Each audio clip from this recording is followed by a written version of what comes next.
प्यारे साथियों, आप सभी का श्वेतांक हिमालय चैनल में एक बार पुनः स्वागत है।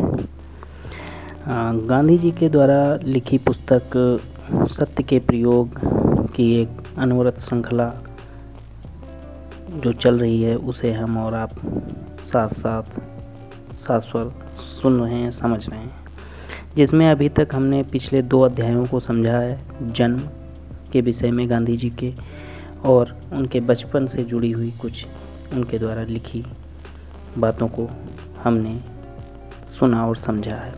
अब आगे का जो अध्याय है बाल विवाह, उसको यहाँ पर हम सुनेंगे, समझेंगे। आप लोगों से यही मेरी विनती है कि वीडियो को अंत तक ज़रूर देखें, सुनें, और चैनल पर अगर नए हैं तो चैनल को सब्सक्राइब ज़रूर कर लें, और साथ ही साथ में अपनी एक सकारात्मक प्रतिक्रिया अवश्य दें।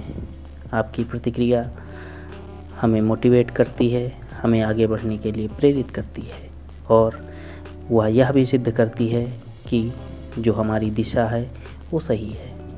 ठीक है, बातों को यहीं पर विराम देकर शुरू करते हैं। बाल विवाह सत्य के प्रयोग से भाग 1 तृतीय अध्याय। बाल विवाह। मैं चाहता हूँ कि मुझे यह प्रकरण न लिखना पड़ता, लेकिन इस कथा में मुझको ऐसे कितने ही कड़वे घूंट पीने पड़ेंगे। सत्य का पुजारी होने का दावा करके मैं और कुछ कर ही नहीं सकता। यह लिखते हुए मन अकुलाता है कि 13 साल की उम्र में मेरा विवाह हुआ था।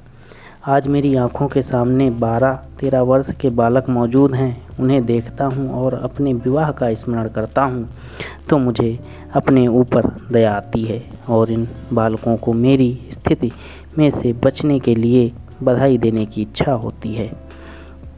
13वें वर्ष में हुए अपने विवाह के समर्थन में मुझे एक भी नैतिक दलील सूझ नहीं सकती। पाठक यह न समझें कि मैं सगाई की बात लिख रहा हूँ। काठियावाड़ में विवाह का अर्थ लगन है, सगाई नहीं। 2 बालकों को ब्याहने के लिए माँ बाप के बीच होने वाला करार सगाई है। सगाई टूट सकती है। सगाई के रहते वर यदि मर जाए तो कन्या विधवा नहीं होती। सगाई में वर कन्या के बीच कोई संबंध नहीं रहता, दोनों को पता भी नहीं होता। मेरी एक करके 3 बार सगाई हुई थी। ये 3 सगाइयाँ कब हुई इसका मुझे कुछ पता नहीं। मुझे बताया गया था कि 2 कन्याएं एक के बाद एक मर गईं, इसलिए मैं जानता हूँ कि मेरी 3 सगाइयाँ हुई थीं। कुछ ऐसा याद पड़ता है कि तीसरी सगाई कोई 7 साल की उम्र में हुई होगी, लेकिन मैं नहीं जानता कि सगाई के समय मुझसे कुछ कहा गया था। विवाह में वर कन्या की आवश्यकता पड़ती है, उसकी एक विधि होती है, और मैं जो लिख रहा हूँ सो विवाह के विषय में ही है। विवाह हुआ मुझे पूरा स्मरण है। पाठक जान चुके हैं कि हम 3 भाई थे, उनमें सबसे बड़े का ब्याह हो चुका था। मंझले भाई मुझसे 2 या 3 साल बड़े थे। घर के बड़ों ने एक साथ 3 विवाह करने का निश्चय किया। मंझले भाई का, मेरे काका जी के छोटे लड़के का, जिसकी उम्र मुझसे 1 आध साल शायद अधिक रही होगी, और मेरा। इसमें हमारे कल्याण की बात नहीं थी, हमारी इच्छा की तो थी ही नहीं। बात सिर्फ बड़ों की सुविधा और खर्च की थी। हिंदू संसार में विवाह कोई ऐसी वैसी चीज़ नहीं। वर कन्या के माता पिता विवाह के पीछे बर्बाद होते हैं, धन लुटाते हैं और समय लुटाते हैं। महीनों पहले से तैयारियां होती हैं, कपड़े बनते हैं, गहने बनते हैं, जाति भोज के खर्च के हिसाब बनते हैं, पकवानों के प्रकारों की होड़ बदी जाती है। औरतें गला हो चाहे ना हो तो भी गाने गा कर अपनी आवाज़ बैठा लेती हैं। बीमार भी पड़ती हैं, पड़ोसियों की शांति में खलल पहुंचाती हैं। बेचारे पड़ोसी भी अपने यहाँ प्रसंग आने पर यही सब करते होते हैं। इसीलिए शोरगुल, जूठन, दूसरी गंदगियाँ सब कुछ उदासीन भाव से सह लेते हैं। ऐसा झमेला 3 बार करने के बदले एक ही बार कर लिया जाए तो कितना अच्छा हो। खर्च कम होने पर भी ब्याह ठाठ से हो सकता है, क्योंकि 3 ब्याह एक साथ करने पर पैसा खुले हाथों खर्चा जा सकता है। पिताजी और काका जी बूढ़े थे, हम उनके आखिरी लड़के ठहरे, इसलिए उनके मन में हमारे ब्याह रचने का आनंद लुटने की प्रवृत्ति भी रही होगी। इन और ऐसे दूसरे विचारों से ये तीनों विवाह एक साथ करने का निश्चय किया गया और इसके लिए तैयारियां और सामग्री जुटाने का काम तो जैसा कि मैं कह चुका हूँ महीनों पहले शुरू हो चुका था। हम भाइयों को तो सिर्फ तैयारियों से ही पता चला कि ब्याह होने वाले हैं। उस समय मेरे मन में अच्छे अच्छे कपड़े पहनने, बाजे बजने, वर यात्रा के समय घोड़े पर चढ़ने, बढ़िया भोजन मिलने, एक नई बालिका के साथ विनोद करने आदि की अभिलाषा के सिवा दूसरी कोई खास बात रही हो, इसका मुझे स्मरण नहीं है। विषय भोग की वृत्ति तो बाद में आई, वह कैसे आई इसका वर्णन मैं कर सकता हूँ, पर पाठक ऐसी जिज्ञासा न रखें। मैं अपनी शर्म पर पर्दा डालना चाहता हूँ।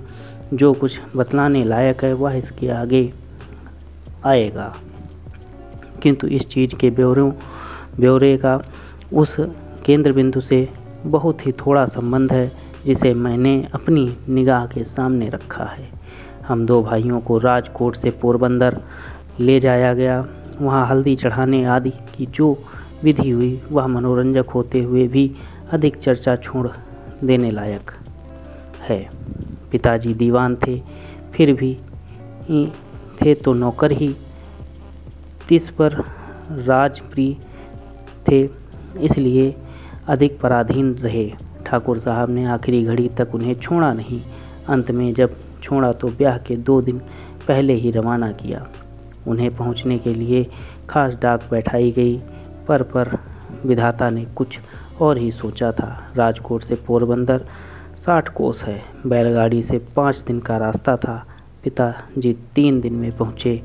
आखिरी मंजिल में तांगा उलट गया। पिताजी को कड़ी चोट आई, हाथ में पट्टी, पीठ में पट्टी। विवाह विषय उनका और हमारा आधा आनंद चला गया। फिर भी ब्याह तो हुए ही, लिखे मुहूर्त कहीं टल सकते हैं।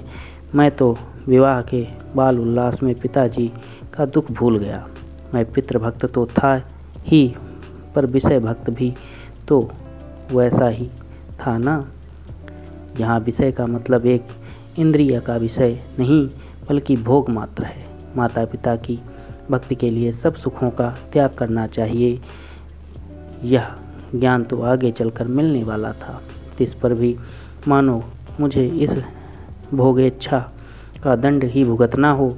इस तरह मेरे जीवन में एक विपरीत घटना घटी जो मुझे आज तक अखरती है। जब जब कुलानंद का गाता हूँ, यह सुनता हूँ, तब विपरीत और कड़वी घटना मुझे याद आती है और शर्माती है। त्याग न टके रे वैराग बिना करिए कोटि उपाय जी। ये पंक्तियाँ यहाँ पर दी हैं। पिताजी ने शरीर की पीड़ा भोगते हुए बाहर से प्रसन्न दिखने का प्रयत्न किया और विवाह में पूरी तरह योग दिया। पिताजी किस किस प्रसंग पर कहाँ कहाँ बैठे थे इसकी याद मुझे आज भी जैसी की वैसी बनी है। बाल विवाह की चर्चा करते हुए पिताजी के कार्य की जो टीका मैंने आज की है वह मेरे मन में उस समय थोड़े की थी। तब तो सब कुछ योग्य और मनपसंद ही लगा था। ब्याहने का शौक़ था। पिताजी जो कर रहे हैं ठीक ही कर रहे हैं ऐसा लगता था, इसलिए उस समय के स्मरण ताजे हैं। मंडप में बैठे फेरे फिरे, कसार खाया खिलाया और तभी से वर वधू साथ में रहने लगे।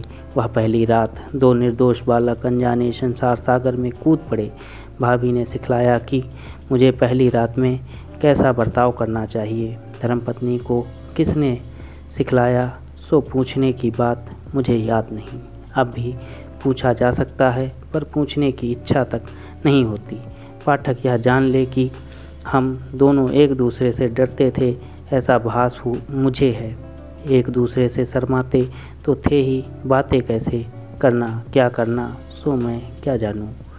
प्राप्त सिखावन भी क्या मदद करती, इसलिए मदद करती, लेकिन क्या इस संबंध में कुछ सिखाना ज़रूरी होता है?